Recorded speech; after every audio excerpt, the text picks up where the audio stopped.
ஆக முக்கியமான ஒரு பதிவு, மிக முக்கியமாக பெண்களுக்கு தான் இந்த பதிவு, லேடிஸ்.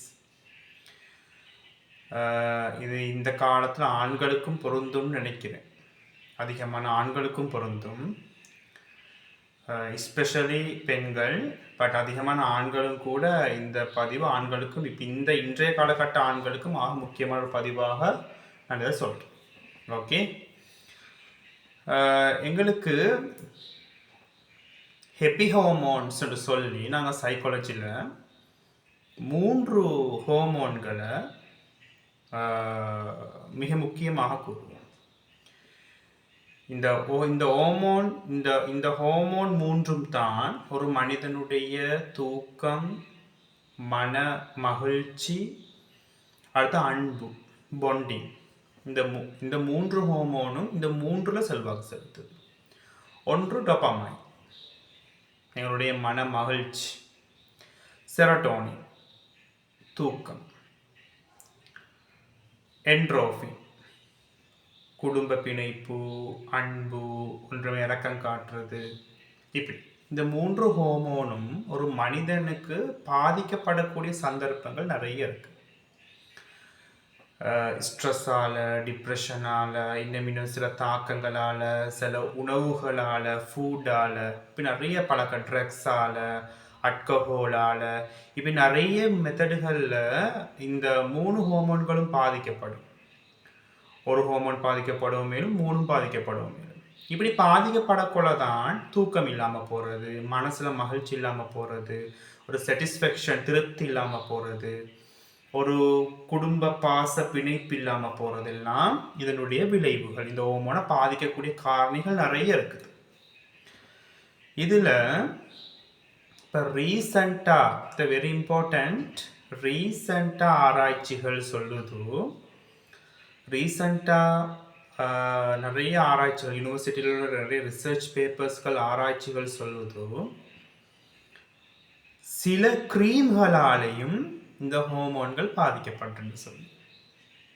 சில கிரீம் ஏன்னாதான் இந்த தன்னை வெள்ளாக்கி கொள்ளணும், அழகாக்கி கொள்ளணும் அப்படின்னு சொல்லி மேக்கப் பண்ணக்கூடிய க்ரீம் ஐட்டங்கள் இருக்குது தானே. இந்த க்ரீம்களாலேயும் இந்த 3 ஹோமோன்களும் பாதிக்கப்படுறதாக உறுதிப்படுத்தப்பட்ட ஆராய்ச்சிகள் சொல்லுது. சைக்காலஜிஸ்ட் இதை உலகத்துக்கு ஆராய்ச்சிகள் மூலம் உறுதிப்படுத்திருக்கிறாங்க. சரி, எப்படிப்பட்ட க்ரீம்னு சொன்னால், இந்த இரசம்னு சொல்லுவோம், பாதரசம்னு சொல்லுவோம், ஹைட்ரோகைரான், மெர்க்கரின்னு சொல்லுவோம் இங்கிலீஷில். அதுக்கு இரசாயனவியலை நாங்கள் HGயோட குறியீடு ஹைட்ரோகைரான்னு சொல்லுவோம். இது ஒரு மனிதண்ட உடலில் ஆக பாதிப்பு ஏற்படுத்தக்கூடியது. சரி, இதனால் கேன்சர் உட்பட நிறைய ஆராய்ச்சிகள் இருக்கிறது. அது டாக்டர்ஸ் மார்க் சயின்ஸில் கூட நிறைய விடயங்கள் இப்போ வருகுது. இது க்ரீம்களில் கலக்கப்படுது. ஏதா அப்போ இப்படிப்பட்ட க்ரீம்கள் சில நாடுகளை தடை செய்யப்பட்டிருக்குது. சில நாடுகள் இந்த க்ரீம்கள் இலங்கையை பொறுத்த மட்டும் நான் நினைக்கிறேன் எத்தனையோ வகை 40க்கும் மேற்பட்டையான க்ரீம்கள் தடை நான் நினைக்கிறேன். இது சம்மந்தமாக சரியான தரவு எனக்கிட்ட இல்லை. பட் நான் படித்த மட்டும் 40க்கும் மேற்பட்ட க்ரீம்கள் தடை செய்யப்பட்டிருக்குது மெர்க்கரி லெவலை வச்சு. அப்போ ஆனால் நிறைய பேர் இந்த மேக்கரி, இந்த பாதரசம், இந்த ரசத்தோட தன்மை க்ரீமில் கலக்க அதை பூசின உடனே டக்குன்னு ஒயிட்னிங்கை காட்டும். ஒயிட்னிங் க்ரீம் பூசின அதிகமானது டக்குன்னு பூசி 2 நாள் நல்ல வெள்ளை ப்ளீச் வெள்ளை, நீங்கள் அதை நல்ல வெள்ளையாக இருப்பாங்க, நல்லா ஓகே உடனே ஒயிட் கிடச்சிட்டுன்னு சொல்லி. ஆனால் அதோட விளைவு உடல் அப்படியே இல்லாமக்கிறதோட, ஓர்கன்ஸ் எல்லாத்தையுமே ஃபுல்லாக நாசமாக்குறதோட, ஆக முக்கியமாக மன அழுத்தத்தை கொண்டு வருதுன்னு சொல்கிறாங்க. அதே போல் ஹெலுசினேஷன் ஏற்படுத்துறது ஆராய்ச்சிகள் சொல்லுது, டிலூஷன் ஏற்படுத்துன்னு ஆராய்ச்சி சொல்லுது. சிலவங்க சொல்கிறாங்க தானே காரணமே இல்லை, ஆனால் எனக்கும் மனசு என்னமோ பாறை மாதிரி இருக்குது, காரணமே இல்லை, மனமுறை படப்படப்பாய்க்குது, என்னென்றே விளங்குது இல்லை, மனம் படப்படப்பாய்க்குது. அண்ணன் நீங்கள் பூசுகிற க்ரீமை கொஞ்சம் செக் பண்ணுங்கள், வெரி இம்பார்ட்டன்ட். கேர்ள்ஸ், ஆனால் இன்றைய காலத்தில் பாய்ஸும் கூட இந்த க்ரீமுக்கு அடிமை. அதுதான் பெரிய கவலை. பொதுவாக லேடிஸ் தான் தன்னை அழகுபடுத்திக்கொள்ள, மேக்கப் பண்ணிக்கொள்ளனா. இந்த காலத்தில் கூடுதலாக நான் புதுசாக என்னுடைய ஃப்ரெண்ட் சந்தித்தார். அவர் சந்திச்சு என்ன சொன்னார், அவர் அது க்ரீம் ஷாப் செய்கிறார், ஃபேன்சி ஷாப் உண்டு.